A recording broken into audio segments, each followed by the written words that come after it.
পেছনে কিন্তু মন্দিরের দ্বিতীয় গেট, যেটা পার করে কিন্তু আমি চলে আসলাম। তো দেখো সামনে চলে এসেছি।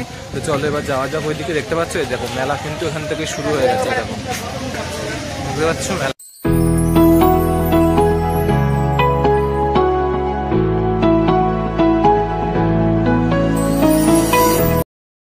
নমস্কার বন্ধুরা, জার্নি এনজয়ের আরেকটি নতুন পর্বে তোমাদের সকলকে স্বাগত জানাচ্ছি। আমি জয় আর তোমরা দেখছো জার্নি এনজয়। দিনটি আজকে 26শে জানুয়ারি। বাঙালি তথা ভারতবাসীদের কাছে একটি অত্যন্ত গৌরবের দিন এটি। হ্যাঁ, আজ প্রজাতন্ত্র দিবস। প্রজাতন্ত্র দিবসের প্রাক্কালে আজ আমি তোমাদের নিয়ে যেতে চলেছি এর একটি নতুন গন্তব্যের উদ্দেশ্যে। আজ থেকে আমার এই চ্যানেলে একটি মন্দির সিরিজ শুরু হতে চলেছে। যেই সিরিজে তোমরা পশ্চিমবঙ্গ বিভিন্ন মন্দিরগুলি, বিশেষ করে মায়ের মন্দিরগুলি, শ্যামা মায়ের মন্দিরগুলি দেখতে পাবে। তো আজকের গন্তব্যস্থলটি আমাদের পার্শ্ববর্তী একটি শহর। তো কোথায় যাচ্ছি সবই দেখতে পারবে আজকের এই পর্বে। ভিডিওটি স্কিপ করবে না, পুরোটা দেখবে এবং একটি সুন্দর মেলার তোমাদের দেখাবো আজকের এই পর্বে।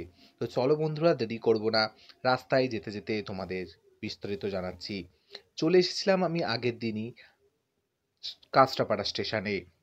কাঁচরাপাড়া স্টেশনে এসে তোমরা একটি টোটো বা অটো যাই ধরবে, ধরে তোমরা চলে আসতে পারো গঙ্গা তীরবর্তী হালিশহরে। হ্যাঁ, হালিশহর নামটি শুনলেই সবার প্রথমে যেটি আসে সেটি হচ্ছে সাধক কবি রামপ্রসাদ সেনের জন্মভিটা। হ্যাঁ, তোমরা ঠিকই বুঝতে পেরেছো, আজকে চলে এসেছি সেই মহা গর্বের একটি মেলা বা উৎসব, অন্নকূট মহোৎসবে।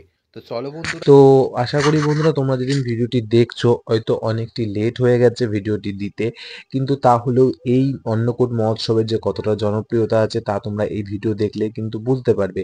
তো প্রথমে বলে দেবো, এই স্থানে তোমরা যেভাবে আসবে সেটা তো প্রথমেই বললাম, কিন্তু আরেকটি পন্থা আছে। যারা হালিশহরে আসবে তারা কিন্তু রামপ্রসাদ ঘাট বললে যে কোনো টোটোওয়ালা কিন্তু তোমাদের রামপ্রসাদ ঘাটের সামনে নামাবে, এবং এই ঘাটের সামনের দিক দিয়ে একটা রাস্তা কিন্তু ঢুকে আসছে এই মন্দিরের দিকে।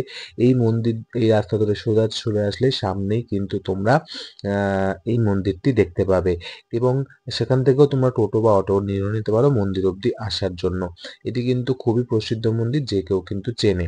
তো চলো বন্ধুরা, তোমাদের নিয়ে যাওয়া যাক। দেখো বন্ধুরা, এখন কিন্তু আমি রামপ্রসাদ ভিতর দিকে চলেছি। আজ কিন্তু ওখানে আজ কিন্তু 26শে জানুয়ারি শুভেচ্ছা তোমাদের সকলকে জানাচ্ছি। তো দেখো এখন কিন্তু আমি তোমাদের পুরো রাস্তার রোড ম্যাপটা দিয়ে দিচ্ছি, তোমরা কীভাবে যাবে না যাবে। তো দেখো, তো কিন্তু তোমরা আসতে পারো। আবার দেখো এই দিক দিয়ে আমি যে দিক দিয়ে আসলাম সেই দিক দিয়ে আসলে আমি কিন্তু এখানে দিদিবেলে এসেছি।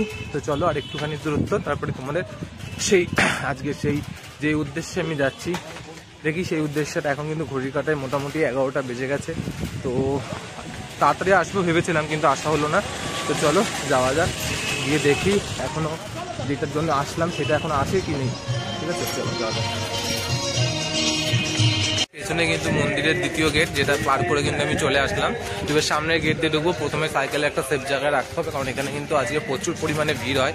যে কারণে আজকে এসেছি। আজকে কিন্তু 26শে জানুয়ারি, আজকের দিনে কিন্তু এখানে অন্নকূটের একটি ভোগ হয়, যেখানে একটি পাহাড়ের ভাতের একটা বিশাল বা অন্নের একটা বিশাল বড় চূড়া তৈরি হয়। তো যেটা অনেকেই তোমরা দেখেছো হয়তো, অনেকে বা অনেকেই হয়তো দেখোনি। তো সেই জন্যই ভাবলাম আজকে ধরো তোমাদের সেটা দেখানো যাক। তো দেখো সামনে চলে এসেছি। তো চলো এবার যাওয়া যাক ওইদিকে। দেখতে পাচ্ছ দেখো মেলা কিন্তু এখান থেকে শুরু হয়ে গেছে। দেখো বুঝতে পারছো মেলা কিন্তু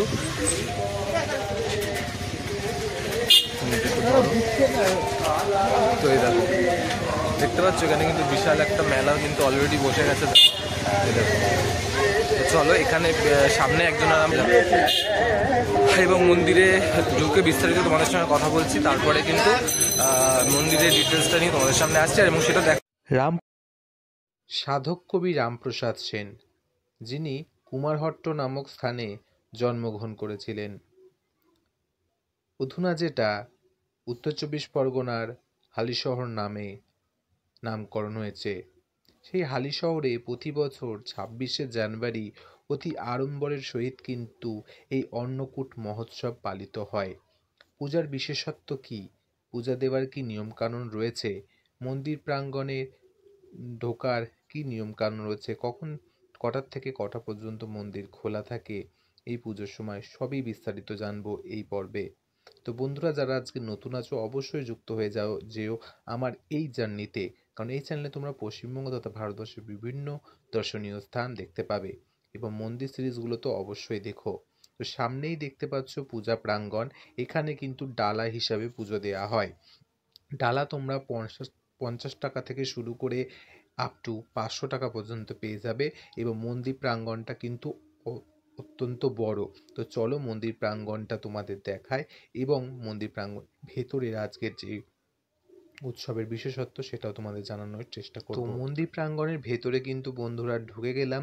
দেখতেই পাচ্ছ মন্দির প্রাঙ্গণে কিন্তু অসংখ্য ভক্তের সমাগম ঘটেছে আজকের এই পুণ্যতিথিতে। এখানে কিন্তু দূর দূরান্ত থেকে, এমনকি অনেক দেশের বাইরে থেকেও কিন্তু অনেক মানুষরা এই উৎসবে আসে। এই উৎসবের একটা বিশেষত্বই আলাদা এবং এখানে কিন্তু প্রচুর মানে আরক্ষী বা পুলিশ বাহিনীও কিন্তু এখানে মোতায়েন করা হয় আজকের দিনের জন্য। তো দেখতে পাচ্ছ ভক্তদের কিন্তু লাইন পড়েই গেছে। এখন ঘড়ির কাঁটায় বেজে গেছে দুপুর 12টা। তো এখন কিন্তু এত পরিমাণে ভিড়, এখন কিন্তু মানে অন্ন এখনো পর্যন্ত প্রসাদ দেওয়া হয়নি। তো লাইনে দাঁড়ানোর চেষ্টা করেছিলাম, কিন্তু এত পরিমাণে লাইন, তো লাইনে দাঁড়ালে তোমাদের আমি আজকে দেখাতে পারবো না। তো যতটা সম্ভব তোমাদের আমি কাছ থেকে দেখানোর চেষ্টা করব আসলে বিশেষত্বটা কি। যারা মানুষ চক্ষুতে দেখতে পারো না তারা আজকের এই আমার ভিডিওর মাধ্যমে তোমাদের দেখানোর চেষ্টা করছি। ভিডিওটি যদি ভালো লাগে এবং যদি ইনফরমেটিভ মনে হয় আজকে যুক্ত হয়েও এবং চলো তোমাদের দেখিয়ে দিই আজকের বিশেষ এই মন্দিরের কিছু দৃশ্য, যা তোমাদের অত্যন্ত নজর কাড়বে বলে আমার মনে হয়।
তো বন্ধুরা, এবার তোমাদের বলে দেব এখানে তোমরা আসলে কিভাবে পুজো দিতে পারবে। তো অন্যান্য দিন অর্থাৎ এই অন্নকূট মহোৎসবের সময় ছাড়া অন্য সময় যদি তোমরা আসো, এই সময় মোটামুটি মন্দির ফাঁকাই থাকে, তোমরা এসে কিন্তু নর্মাল পুজো দিতে পারো। আর এই সময় যদি আসো তাহলে তোমরা কিন্তু আগের দিন অর্থাৎ অন্নকূট মহোৎসবের আগের দিন এসে তোমরা টোকেন বা প্রসাদ টিকিট করে নিয়ে যাবে, কিংবা দিনের দিন এসেও কিন্তু তোমরা, এখানে কাউন্টার আছে, কাউন্টারে গিয়ে কিন্তু দেখতে পাচ্ছ ভোগের প্রসাদ কাউন্টার, এই কাউন্টার থেকেও কিন্তু তোমরা টিকিট কেটে কিন্তু মায়ের ভোগ এখান থেকে নিয়ে নিতে পারো। তো এইভাবে কিন্তু তোমরা এখানকার এসে প্রসাদ সংগ্রহ করে মায়ের প্রসাদ কিন্তু তোমরা নিতে পারো এবং পুজোও কিন্তু তোমরা দিতে পারো। ওই যে পেছনে তোমাদের একটু আগে যেটা দেখালাম সেটাই হচ্ছে মায়ের সেই ভোগের চুড়োর, ওটা একটু পরে কিন্তু এটা খোলা হবে। তো খোলা হলে কিন্তু তোমাদের দেখাবো, ততক্ষণ তোমরা জেনে নিলে। এবং এখানে কিন্তু চারিপাশ দিয়ে প্রচুর মেলা এবং ভক্তের সমাগম ঘটে এবং অনেক সাধু সন্তরাও কিন্তু এই সময় এখানে আসেই। আর এর অনতি দূরেই কিন্তু প্রবাহিত হয়ে চলেছে গঙ্গা এবং শ্রী রামপ্রসাদ ঘাট, যে ঘাটের পাশে কিন্তু রয়েছে আমাদের মহাশ্মশান এবং ওপারেই রয়েছে ত্রিবেণী। তো এই বিশেষ জায়গায় কিন্তু আসলে তোমাদের মন কিন্তু পবিত্রতায় ভরে উঠবে, এটুকু বলতে পারি। তো দেখতে পাচ্ছ ইতিমধ্যে অনেক ভক্তের এখানে এই গেটের গোড়ায় অন্নের দেখার জন্য, চূড়া দেখার জন্য ভিড় জমে গেছে। তো চলো তোমরাও দেখতে থাকো। তো আজকের পর্বটি এখানেই শেষ বলবো না, শুরু করলাম। তো বিগত দিনগুলোতে আরও মন্দির সিরিজের ভিডিও আসতে চলেছে, সেগুলো দেখার জন্য যুক্ত হতে হবে জার্নি এনজয়। তো চলো আজকে দেখতে থাকো এবং মায়ের নাম নিয়ে সকলে বলতে থাকো, জয় অন্নকূট মহোৎসবের জয়।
তো তোমরা সামনেই যে অন্নের পাহাড়টি দেখতে পাচ্ছ বন্ধুরা, সেটা হচ্ছে মায়ের আজকের অন্নকূটের ভোগ। এখানে সারা রাত ধরে এই ভোগ রন্ধন করা হয় এবং যৎসামান্য দক্ষিণার মাধ্যমে কিন্তু এই ভোগ দেয়া হয় এবং ভক্তদের ফ্রি ভোগের দেওয়ারও কিন্তু সুব্যবস্থা আছে। তো তোমরা যতবার খুশি মায়ের এই ভোগ নিতে পারো, নিয়ে তোমরা কিন্তু মানে প্রসাদ গ্রহণ করতে পারো। এখানে লাইন সিস্টেমও আছে, তোমরা পুরুষদের ফ্রি ভোগের লাইন, মহিলাদের ফ্রি ভোগের লাইন এবং বোনের লাইন সম্পূর্ণ আলাদা। কিন্তু এখানে এত পরিমাণে আজকের দিনে ভিড় হয়, তো তোমরা অত্যন্ত সাবধানে যাবে। এখানে সবসময় মাইকে অ্যানাউন্স করছিল, কারণ এখানে চোর হইতে সাবধান।